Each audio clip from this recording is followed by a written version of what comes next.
Halo anak-anak milenial semua. Nah, sekarang kita bakal mengulik lagi terkait investasi di pasar modal atau investasi finansial namanya.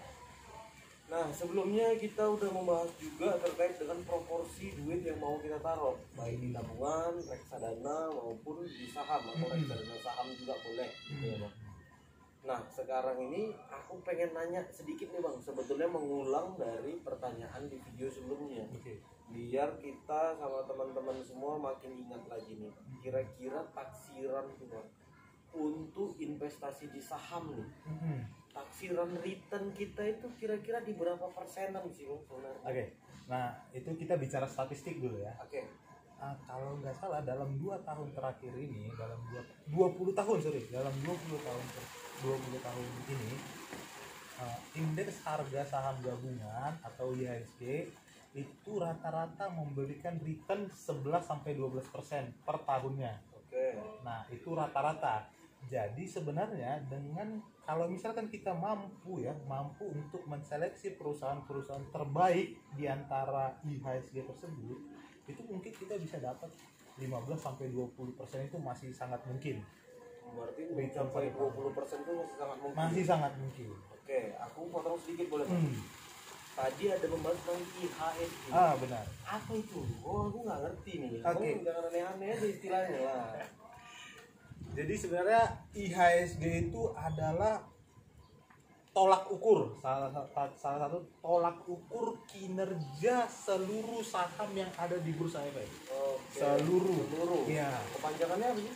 Indeks harga saham gabungan. Oke, berarti seluruh saham yang ada di bursa. Kinerja seluruh saham di bursa ini harus dicerminkan ke indeks. Oke. Ke satu indeks, makanya namanya indeks ya. Oke. Nah, harga saham gabungan. Jadi yang 500-an perusahaan di bursa ini akan dibobot secara proporsional.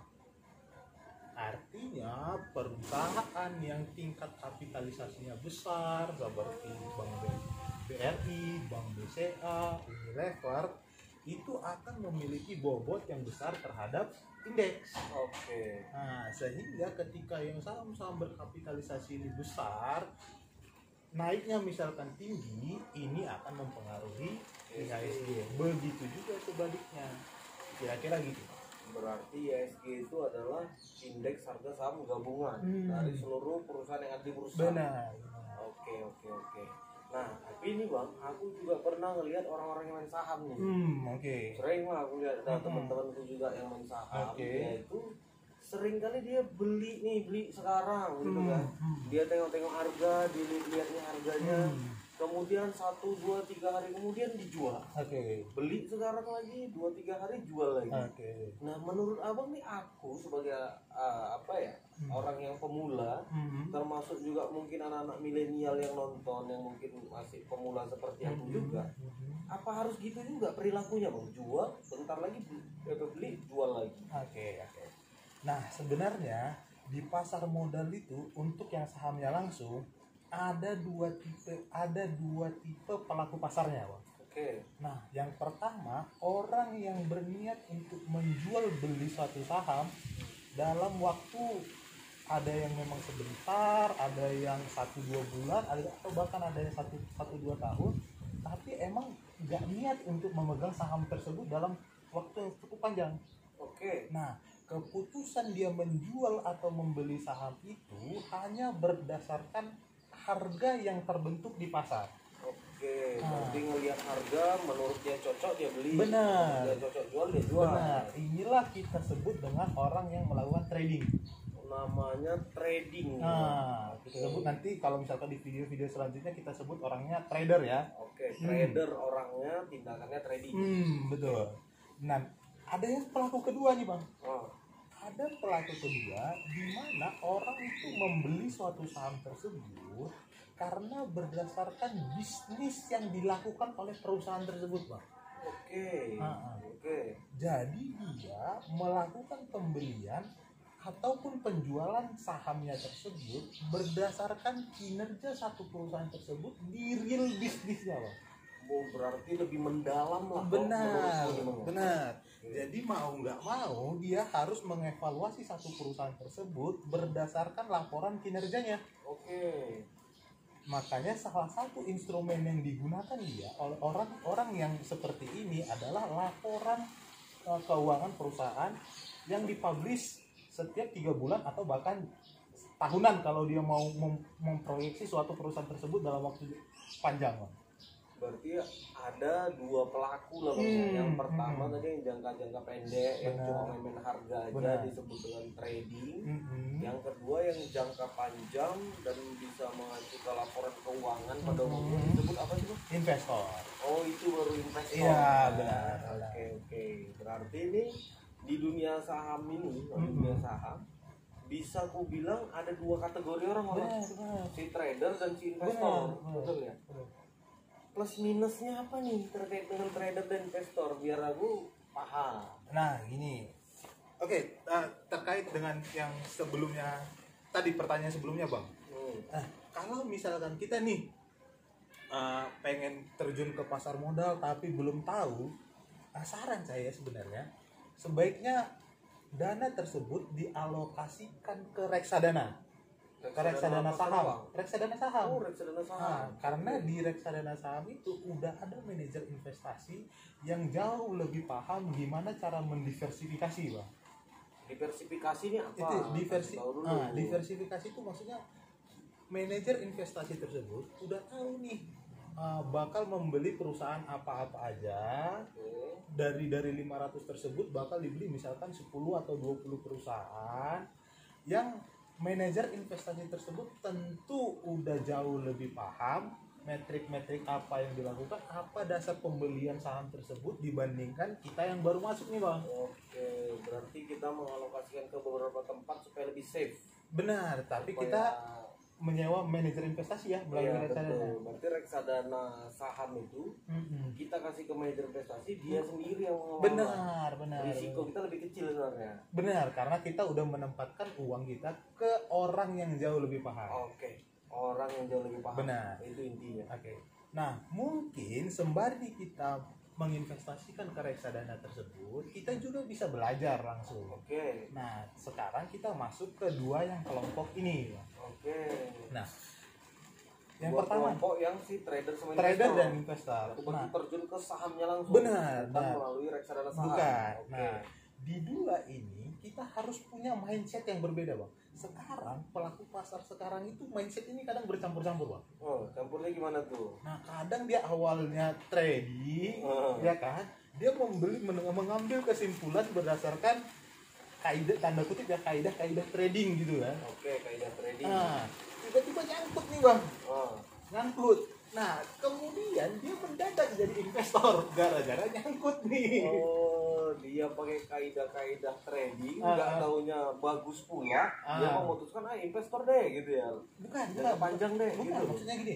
Misalkan dia beli harga 1.000 nih. Dia menyimpulkan membeli satu harga saham A berdasarkan ilmu trading yang dia miliki. Oke. Nah, ternyata harga saham tersebut turun ke 500 nih. Oke. Nah, turun ke 500 dan dia tidak disiplin. Oke. Setelah itu, dia memutuskan untuk menjadi seorang investor karena nggak mau rugi. Karena dia nggak sanggup untuk menjual saham tersebut di harga yang udah jauh turun. Oke, berarti terpaksa jangka panjang biar nggak rugi banyak. Iya, itu yang namanya jadi mendadak jadi investor, Bang. Oke. Nah, kita kembali ke topik tadi tuh. Plus minusnya.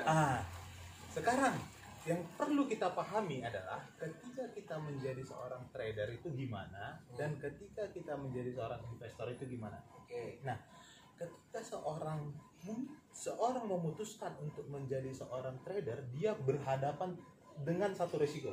Apa itu? Yaitu resiko perubahan harga yang terjadi di pasar. Oke. Fluktuasi harga di pasar itu menjadi teman sehari-hari, Bang.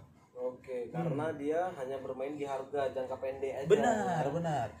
Nah, akibatnya adalah dia mau nggak mau harus menyesuaikan karakteristik pasar tersebut dengan pengambilan kesimpulan dia. Misalkan begini, Bang. pada saat misalkan harga naik, dia bakal cenderung untuk melakukan pembelian. Oh gitu ya? Iya, karena orang yang trading tersebut harus memperhatikan tren market. Oke, tren biasanya kalau naik ini bakal naik lagi. Iya, gitu oke. ya. Nah, mau nggak mau trader tersebut akan aktif di pasar-pasar seperti itu, Bang. Jangka-jangka pendek. Pokoknya apa yang kira-kira bakal naik dalam waktu dekat, dia bakal ikutan. Oke. Salah satu kelemahannya di sini, Bang, frekuensi orang trading tersebut itu akan jauh lebih banyak dibandingkan orang yang berinvestasi. Oke. Karena fluktuasi harga tersebut bakal mempengaruhi dia. Kadang beli, kadang jual, kadang beli, kadang jual. Sementara setiap transaksi pembelian atau penjualan itu ada fee-nya, Bang. Oh iya ya. Ada fee-nya ya. Jadi secara fee ada biaya transaksi, itu orang yang melakukan trading itu fee yang dikeluarkan itu jauh lebih besar. Oke, berarti harus bisa kita manage nih biaya transaksinya berapa, keuntungan kita berapa supaya kita nggak rugi gara-gara itu gitu ya. Nah, fee transaksi itu rata-rata sekitar 0, ini masing-masing broker beda-beda. Rata-rata 0,19% untuk setiap pembelian atau 0,25 atau 0,29 untuk setiap penjualan. Oke. Jadi efektifnya itu ada sekitar 0,5% untuk satu jual beli. Oke, 0,5%. Masalahnya ketika kita menjual dalam posisi untung, sebagian keuntungan kita itu dipotong. Betul. Namun pada saat kita menjual dalam keadaan rugi, itu kerugian kita jadi bertambah. Meningkat, betul. Karena ditambah dengan fee transaksi tersebut. Betul. Itu salah satu kelemahannya. Kelebihannya adalah dengan fluktuasi harga itu, apabila kita bisa memanfaatkan momentumnya, itu keuntungan yang dihasilkan itu bisa jauh lebih besar sebenarnya. Iya ya, karena ketika dia lihat ada yang cocok dapat lebih tinggi lagi terus-terusan gain terus kalau hoki juga. Benar. Tapi frekuensi yang berulang-ulang itu bisa menguras keuntungan kita itu karena ada fee transaksi. Betul. Jadi bisa juga lah Bang, kalau misalkan menurutku nih Bang, dari apa yang Abang bilang tadi, untuk trading itu ada salah satu kelemahannya itu fee transaksi yang cukup banyak. Iya, karena berulang-ulang ya. Karena berulang-ulang. Dan kalau kita mau model seperti itu, mau main trading ya berarti banyak kali waktu yang kucurahkan nih. Benar. Sementara kan nggak mungkin lah, kita yang kaum milenial ini kan biasa masih kerja juga. Benar. Banting tulang setengah mati kan, nyari duit. Jadi kayaknya trading itu menguras waktu. Nah, sama satu lagi Bang sebenarnya. Tantangan trading ini menguras psikologi. Kok melihat harga turun panik gitu. Benar. Pada saat greed and fear dalam trading itu jauh lebih besar dibandingkan dengan orang yang berinvestasi. Misalkan nih Bang, Abang beli di harga 1.000 nih. Abang beli di harga 1.000. Misalkan Abang menjual di harga 1.300, misalkan. Untung nih kan? Untung. Misalkan setelah seminggu kemudian Abang lihat itu harganya jadi 2.000. Sakit hati. Dan yang gitu-gitu itu terjadi dalam dunia trading. Atau misalkan ini 1.000. Abang tetapkan stop loss ya, misalkan di harga 900 tuh kan. Artinya ketika harga 900 Abang jual dalam keadaan rugi tuh. Biar nggak banyak kali ruginya, batasi lah 900. Harganya kemudian mencapai 850 dan sebulan kemudian jadi 2000.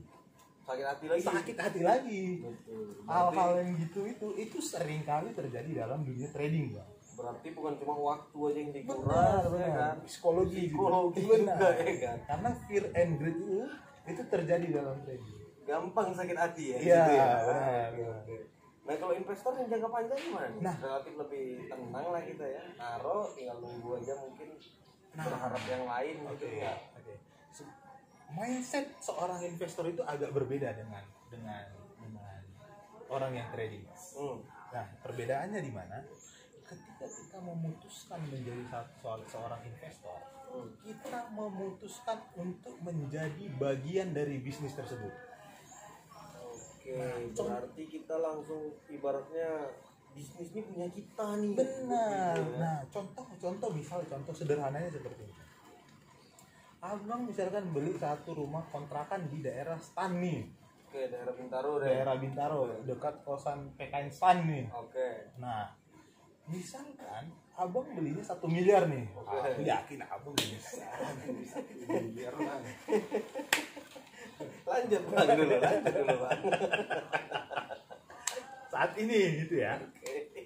Atau 5 tahun yang lalu lah 1 miliar misalkan. Bang, kan slow loh, Bang. Ini kan contoh. Oke.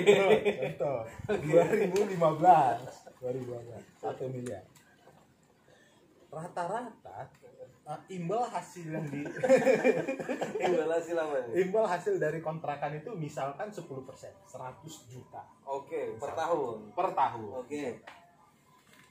Nah, misalkan nih 1 bulan kemudian ada teman abang ini nawarin nih, Mas Bro, aku belilah kontrakanmu itu 10% dari 1 miliar, aku jadi pemilik lah 10% dari situ. Oke. Harganya 900. Tadi 1 miliar. 90 juta. 10 juta. Gitu. Kira-kira Bang Ji lepas nggak kira-kira? Enggak dong. Nah, atau misalkan 6 bulan kemudian ada yang nawarin nih misalkan, aku belilah 10%, 105 juta. Mau. Itu bisa menjadi berbeda. Nah, tapi di sini prinsipnya gini, Bang. Kalau misalkan abang yakin itu, aku miliki nih 1 miliar nih. Sementara abang lihat nih potensi di pasar nih, aku bisa loh tahun ini dapat 100 juta. Betul. Tahun depan bisa 150 juta. Oke, potensi grow-nya ada ya. Ada growth-nya di sini. Pada saat dia ada orang mondar-mandir nawarin jual beli gitu situ, aku bisa menghiraukan itu sebenarnya. Karena ada potensi grow-nya Benar. lagi. Aku tahu loh ini perusahaan ini bisnis apa. Oke. Ada loh perkembangan mahasiswa di situ, setiap tahunnya bertambah gitu. Aku tahu bahwa growth yang dihasilkan, income yang dihasilkan tahun 2015 100 juta, itu tahun 2020 bisa jadi 200 juta bahkan. Jadi untuk apa aku harus melakukan jual beli dalam waktu cepat seperti itu? Padahal jangka panjang bukan cuma harganya naik, tapi pertumbuhannya pun ada. Pertumbuhan income yang dihasilkan dari situ itu juga meningkat. Bahkan misalkan Bang J, kalau misalkan tahun 2020 Bang J bisa dapat misalkan 300 juta dari situ, artinya udah ada growth income dari 100 ke 300. Menurut Bang J, apakah mungkin properti tersebut dijual dengan 1 miliar lagi? Nggak mungkin, pasti naik. Pasti naik. Kenapa? Karena return yang dihasilkannya aja udah naik. Betul, otomatis perusahaannya atau asetnya tadi juga naik dong. Betul. Kalau kita lihat di pasar modal, hal yang sama itu terjadi, Bang. Oke. Kita lihat harga Bank BRI tahun 2010 itu mungkin hanya sekitar 800 rupiah, rupiah atau berapa? Dividennya mungkin udah seberapa, Bang? Sekarang dividennya udah berapa? Dalam 10 tahun ini pasti ada pertumbuhan kinerja yang dihasilkan oleh Bank BRI. Misalkan saya nggak tahu data pastinya berapa. Misalkan saham Bank BRI di harga tahun 2010 itu 500 dan dividennya misalkan ya, saya nggak tahu datanya ini ya, harus cross check data. Misalkan 50 perak 50 rupiah. Sorry, nggak usah. 25 rupiah deh misalkan. Berarti yieldnya 5% nih kan? 5%, betul. Yieldnya 5%. Sekarang misalkan kita lihat tahun 2019 sebelum krisis ini ya, sebelum Covid ini ya, itu harga Bank BRI udah di harga 4.000. Nah, kenapa harga itu 4.000? Karena kinerjanya juga laba yang dihasilkan juga naik, Bang. Laba yang dihasilkan naik, kinerja naik, orang makin yakin kalau ini perusahaan bagus. Benar, nggak mungkin pertumbuhan laba tersebut tidak diimbangi dengan kenaikan harga sahamnya, sama seperti dengan properti tadi, Bang. Berarti bisa dibilang dalam jangka panjang kinerja perusahaan itu salah satu-satunya yang menentukan. Makanya kita harus paham sebenarnya proses bisnis perusahaan itu apa. Oke. Berarti kalau trading tadi kita hanya fluktuasi harga dalam jangka pendek. Kalau untuk investor yang jangka panjang, apa aja tadi? pengembaliannya itu bang? Selain harga juga? Oke, selain sama seperti aset tadi, selain perubahan pada saat Abang J beli yang 1 miliar pada tahun 2015, harga pasarnya di tahun 2020 mungkin jadi 2 miliar atau 3 miliar, Bang J kan juga mendapatkan income tahunan tuh. Sementara di saham itu mendapatkan dividen. Oke, dividen tahunan biasanya ya? Iya, dividen tahunan. Kalau di Indonesia rata-rata masih tahunan atau ada yang interim itu 2 kali tahunan. Oke. Nah, di sini sama persis dengan aset tadi, selain ada kenaikan aset, kenaikan nilai aset, dividen juga ada menjanjikan kenaikan dividen setiap tahunnya. Ada growth atas dividen tersebut itu. Sama seperti Bang J beli tahun 2015, dapat uang sewa dari kontrakan tersebut 100 juta, di tahun 2020 bisa jadi milik itu bukan 100 juta lagi, bisa jadi 200 atau 300 juta. BRI juga melakukan hal yang sama mungkin. Tahun 2010 mungkin dividennya itu sekitar 50 perak. 50 rupiah per lembar saham. Tahun 2020 itu udah 160 rupiah kalau nggak salah saya. Dividen per lembar saham. Berarti ini bukan cuma harganya yang naik dan ada pertumbuhan harga. Benar. Ada dividen dan dividennya pun ada pertumbuhan juga ya. Benar. Sekilas kita lihat nih, kalau misalkan Bang J beli tahun 2015 asetnya 1 miliar, uang sewanya 100 juta, itu yieldnya 10%. Betul. Di 2020 pun, kalau misalkan harga aset itu misalkan 3 miliar, uang sewanya 300 juta, itu sama-sama 10% loh Bang. Tapi udah ada pertumbuhan dari 2015 ke 2020. Betul. Pertumbuhannya ada untuk dua-duanya sekaligus ya. Jadi kita kadang sering terdistraksi dengan yield tadi. Ini yieldnya cuma 4%, kecil banget. Namanya membandingkan dengan harga sekarang, membandingkan dengan harga beli dulu ya. Oke bang, nih satu lagi nih bang. Kalau tadi abang contohkan dengan properti, misalkan dari aku beli 1 miliar, itu pendapatan tahunannya bisa dibilang dari sewa. Masuk ke rekening langsung. Benar. Duitnya kelihatan, ya kan?